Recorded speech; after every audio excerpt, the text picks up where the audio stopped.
झारखंड में 3 दर्जन खिलाड़ियों को सीधी नौकरी दी गई है। मुख्यमंत्री हेमंत सोरेन ने बुधवार को रांची स्थित प्रोजेक्ट बिल्डिंग में खिलाड़ियों को नियुक्ति पत्र सौंपे और शुभकामनाएं भी दी और इसके साथ ही उन्होंने खिलाड़ियों से नई जिम्मेदारी का बखूबी निर्वहन करने की उम्मीद भी जताई।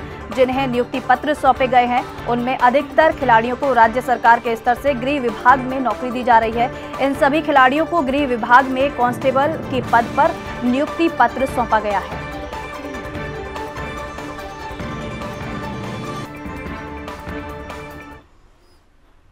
वहीं झारखंड में कोरोना संक्रमण की रफ्तार फिर से तेज होती हुई नजर आ रही है। राजधानी रांची के बाद अब इस्पात नगरी जमशेदपुर में भी बड़ी संख्या में कोरोना संक्रमित पाए गए हैं। रांची में 45 कोरोना संक्रमितों की पहचान हुई है, वहीं जमशेदपुर में 18 संक्रमित पाए गए हैं। और वहीं सीएम हेमंत सोरेन का कहना है इस पर कि राज्य में लगभग 550 लोग कोरोना की चपेट में हैं, लेकिन राज्य के हर जिलों में हमने नजर बनाए रखी है। हमने पंचायत स्तर पर वैक्सीनेशन की व्यवस्था की है और हमारे राज्य में अभी सब कंट्रोल में है और इसे बनाए रखने के लिए हम और मजबूती से काम करेंगे।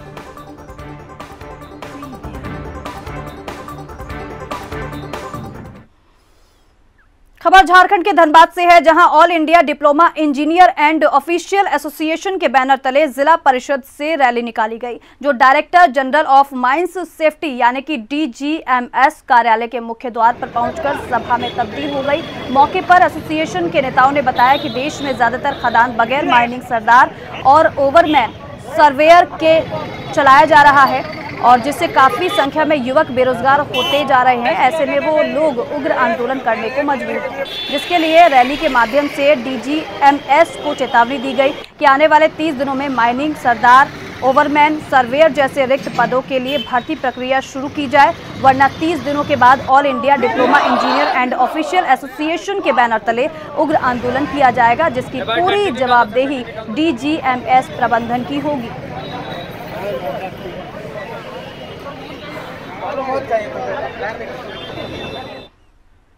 चलिए आगे बढ़ लेते हैं। आज से देवघर समेत पूरे झारखंड में मास्क चेकिंग अभियान चलाया जाएगा और इस दौरान मास्क नहीं पहनने वाले लोगों के खिलाफ कार्रवाई की जाएगी। राज्य भर में मास्क चेकिंग अभियान चलाने के लिए झारखंड सरकार के स्वास्थ्य विभाग की ओर से सभी डीसी को पत्र भेजा गया है। इस निर्देश के मुताबिक 18 मार्च यानी कि आज के दिन से जागरूकता अभियान के तहत मास्क चेक किया जाएगा और इस दौरान मास्क नहीं रहने पर नियमानुसार कार्रवाई की जाएगी।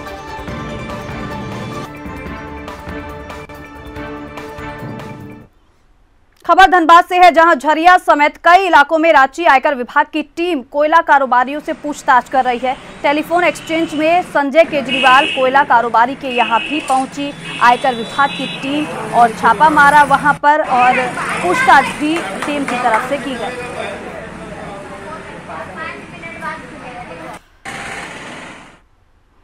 खबर झारखंड के निरसा से है। महात्मा गांधी राष्ट्रीय रोजगार गारंटी योजना के तहत पंचायतों में कराए गए कार्यों के भुगतान में बड़ी गड़बड़ी सामने आई है। मनरेगा भुगतान की राशि जारी होने के कई महीनों बाद भी मजदूरों के खाते में ना पहुंचकर दूसरों के खातों में चली गई है राशि और इसके चलते मजदूर तो परेशान है ही, क्योंकि मजदूर अब भुगतान के लिए दफ्तर का चक्कर काट रहे हैं। जानकारी के मुताबिक ग्रामीण विकास विभाग के सचिव आराधना पटनायक के निर्देश पर जिले के सभी पंचायतों में अंकेक्षण का कार्य चल रहा है। रांची से आई टीम ने पंचायतों में ग्राम सभा और भौतिक निरीक्षण कर काफी गड़बड़ियां पाई है, जिसमें कई ऐसे मनरेगा मजदूर मिले जिनका मजदूरी का पैसा अब तक नहीं मिला है या दूसरों के खाते में निकासी कर ली गई है। बेचारे मजदूर अपने खून पसीने की कमाई के लिए, पैसों के लिए अब दर दर भटकने को मजबूर है।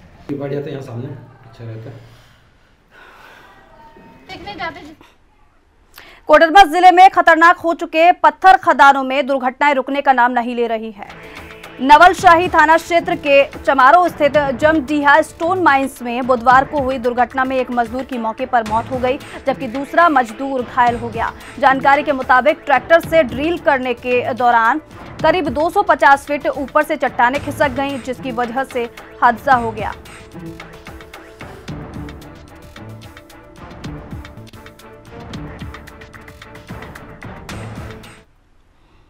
इलेक्शन कमीशन ऑफ इंडिया द्वारा मधुपुर विधानसभा उपचुनाव के लिए तारीखों के ऐलान के साथ ही संपूर्ण देवघर जिला में आदर्श आचार संहिता लागू हो गई है। देर शाम मधुपुर विधानसभा उपचुनाव के बाबत जिला प्रशासन ने एक प्रेस कॉन्फ्रेंस का आयोजन किया और चुनाव आयोग द्वारा जारी कार्यक्रम के अनुसार मधुपुर विधानसभा उपचुनाव के लिए 17 अप्रैल में वोट डाले जाएंगे। नामांकन पत्र भरने की आखिरी तारीख 30 मार्च है। नाम वापस लेने की अंतिम तारीख 3 अप्रैल है।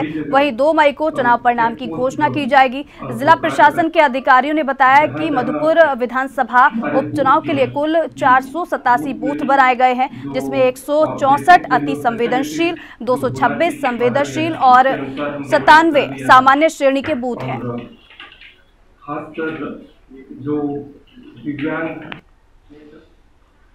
झरिया के चास नाला स्थित सेल के कांटा घर के पास बुधवार को संयुक्त संघर्ष समिति चास नाला जीतपुर सेल के बैनर तले सेल कर्मी और ठेका मजदूरों ने 16 सूत्रीय मांगों को लेकर 2 दिवसीय आर्थिक नाकेबंदी शुरू कर दी।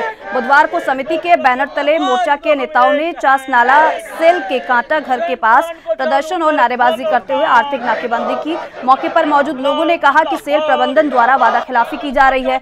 वार्ता के बावजूद मजदूरों की मांगों को लागू नहीं किया जा रहा है, जिसके विरोध में 2 दिवसीय आर्थिक नाकेबंदी की गई है।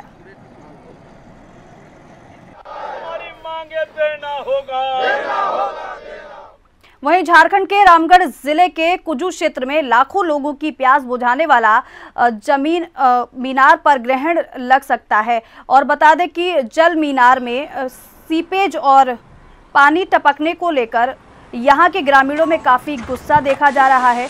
इस जल मीनार को मुख्यमंत्री हेमंत सोरेन और पेयजल मंत्री मिथिलेश ठाकुर ने 29 दिसंबर 2020 को ऑनलाइन उद्घाटन किया था। DMFT फंड से 22 करोड़ रुपए की लागत से बने ये जल मीनार महज 2.5 महीने में इससे पानी टपकना शुरू हो गया और सीपेज शुरू हो गया। समय रहते जल मीनार की रिपेयरिंग नहीं की जाती है तो ये कभी भी ध्वस्त हो सकता है, जिससे कोई हादसा भी हो सकता है।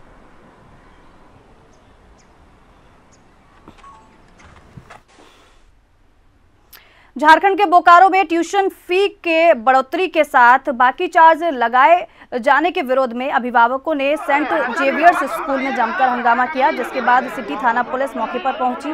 पुलिस के सामने अभिभावकों ने आरोप लगाया कि ट्यूशन फीस में अचानक 1100 रुपए बढ़ाए जाने को लेकर यह विरोध किया जा रहा है। बता दें कि बोकारो के सेक्टर 1 स्थित सेंट जेवियर स्कूल में बच्चों की ट्यूशन फी के अलावा अलग से चार्ज लिए जाने के विरोध में अभिभावकों ने स्कूल पहुंचकर हंगामा किया। वहीं इस मौके पर झारखंड अभिभावक महासंघ ने भी इस पर आपत्ति जताते हुए इसका विरोध किया। बता दें कि पिछले कई महीनों से अभिभावक संघ भी अभिभावकों के साथ मिलकर उनकी समस्याओं को लेकर आवाज उठाते रहा है और सेंट जेवियर स्कूल के इस रवैये का विरोध करता रहा है।